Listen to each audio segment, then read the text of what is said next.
Eyewitness News continues our coverage of the historic floods for hundreds of local businesses. The cleanup effort continues. Today, one company got a visit from Senator Sheldon Whitehouse as they look for some federal help in getting back on their feet.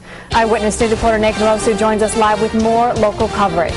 Well, Aaron, it was about a month ago when streets in Rhode Island still looked like this, but now there are still many businesses out of work because of the floods.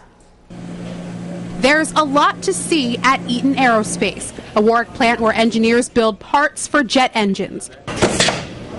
But during a tour today, the first thing plant manager Marvin Pelser pointed out is how high the water was during the historic floods. Well, 2 weeks prior to that, the river had another record flood, which was at 15 feet. And then 2 weeks later, it crested at 21 feet, 6 feet higher than the record flood. So, no, we've never experienced anything like this. He wanted U.S. Senator Sheldon Whitehouse to see the damage and how far his company has come. Nearly 3/4 of their staff has returned to help with the cleanup, but there are still more at home who won't be able to work until the plant is fully functional again.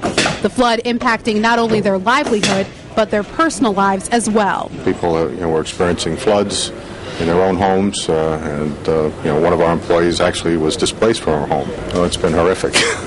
They're making progress, but the company still has a long cleanup ahead.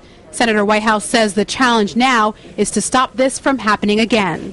And so the flood mitigation and protection questions are very big ones and very important for this plant. It didn't think it could happen. Now it's got to worry about whether this might happen again and whether this is the right location for them. So we want to make sure we do what we can with the federal government to protect their ability to stay in Rhode Island. Now, the plant manager hopes to have 80% of his employees back to work by the end of May, though some will have to work in rented space off-site. Nathan Rosu, Eyewitness News.